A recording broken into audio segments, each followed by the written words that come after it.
Hello বন্ধুরা, আমার নতুন ভিডিও আবার প্রত্যেককে স্বাগত। আপনাদের যে ভিডিওটা আজকে করব সেটা হচ্ছে মাদ্রাসা শিক্ষকদের একটা বিরাট জয় সুপ্রিম কোর্টে অর্জন করেছে মাদ্রাসা শিক্ষকরা।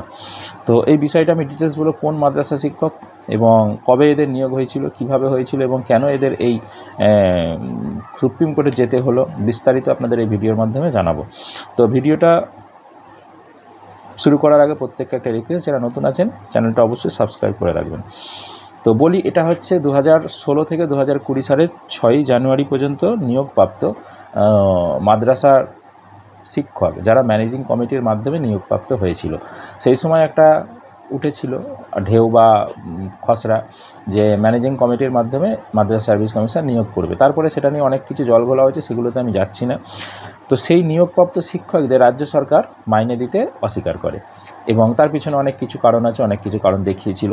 তো তার পরিপ্রেক্ষিতে সেই 2016 থেকে 2020 সালে 6 জানুয়ারি পর্যন্ত যে শিক্ষকরা নিয়োগ হয়েছিলেন মাদ্রাসাগুলোতে, সেই শিক্ষকগুলোকে রাজ্য সরকার মাইনে দিচ্ছিলেন না। তো তারাই গিয়েছিল সুপ্রিম কোর্টে এবং সুপ্রিম কোর্টে তাদের যে এভিডেন্স বা ডকুমেন্টস সেগুলো সব সাবমিট করে এবং সেখানে দুজনের মধ্যে ফাইট হয়। ফাইটের পরে যেটা সুপ্রিম কোর্টের নজরে যেটা এসেছে বা সুপ্রিম কোর্ট যেটা নির্দেশ দিয়েছে যে এরা যেহেতু এখনও শিক্ষক নিয়োগে কোনো অনিয়ম হয়েছে, দুর্নীতি হয়েছে, সেটা আলাদা কথা, তাহলে সেটা অন্য প্রসেসে আবেদন করতে হবে। কিন্তু এরা যেহেতু এখনও প্রেজেন্ট নাও শিক্ষক, তাহলে তারা কেন মাইনে পাবে না? এবং এরা মাইনে না পেলে মাদ্রাসা মানে শিক্ষার্থী যারা আছে তারা তো হ্যাম্পার হবে, তারা তো সাফার করবে।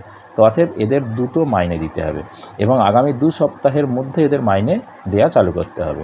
তো অতএব 2016 থেকে 2020 সালের 6 জানুয়ারি পর্যন্ত যেসব মাদ্রাসা শিক্ষকরা নিয়োগ পেয়েছিলেন তাদের জন্য এটা একটা খুশির খবর এবং এটা দীর্ঘদিন লড়াই চলছে, যেটা অনেকেই জানেন যে এদের সুপ্রিম কোর্টেও ঝুলেছিল অনেক দিন। তো সেক্ষেত্রে এদের একটা মানে জয় বলতে পারেন, বিরাট জয়।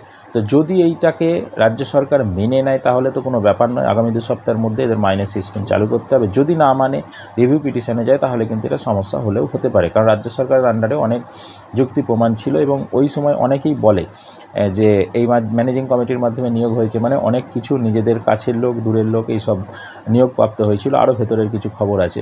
তো যেটা রাজ্য সরকারের যুক্তি ছিল যে এসএসসি মাদ্রাসা সার্ভিস কমিশন যে বোর্ড আছে সেই বোর্ডের মাধ্যমে কিন্তু এই নিয়োগটা হবে, যেমন এসএসসির মাধ্যমে হয় স্কুলগুলোতে, সেটা মাদ্রাসা সার্ভিস কমিশনের মাধ্যমে মাদ্রাসাগুলিতে নিয়োগ করার কথা। কিন্তু সেই সময় কোনো একটা আইনের বলে বা নিয়মের বলেই কিন্তু এরা নিয়োগ করেছিল এবং তখন একটা এরকম সিচুয়েশন তৈরি হয়েছিল। সেই পজিটিভ দিকগুলোর পরিপ্রেক্ষিতেই কিন্তু আজকে এই অর্ডারটা বেরিয়েছে। যাই হোক, আমি চাই যদি স্বচ্ছভাবে হয়, স্বচ্ছভাবে সব কিছু হয়, যারা পেয়েছে তাদের মাইনেটা চালু হোক এবং চালু হলে তারাও এই যে দীর্ঘদিন বঞ্চিত হয়ে বসে আছে তাদের সেই সমস্যাটা মিটবে। কিন্তু এটা অনেকটা ডিপেন্ড করছে রাজ্য সরকারের উপর, রাজ্য সরকার সদিচ্ছার উপর। যদি রাজ্য সরকার সেটাকে মেনে নেয়, রাজ্য সরকার সেটাকে স্বীকৃতি দেয় তাহলে কোনো সমস্যা নেই, কিন্তু যদি না দেয় তাহলে কিন্তু সমস্যা হতে পারে। আবার পরবর্তী সময় রিভিউ পিটিশন বা এটা পরবর্তী আরও অনেক কিছু বিস্তারিত যেতে পারে। তবে অনুমান রাজ্য সরকারকে যদি এই শিক্ষকরা রিকোয়েস্ট করে, অনুরোধ করে এবং তাদের সঙ্গে কোঅপারেশন করে তাহলে আমার মনে হয় না খুব একটা সমস্যা হবে। ওকে, ধন্যবাদ। এই ধরনের ভিডিও পেতে এবং এই ধরনের তথ্যগুলো পেতে আমার চ্যানেলটি ফলো করুন।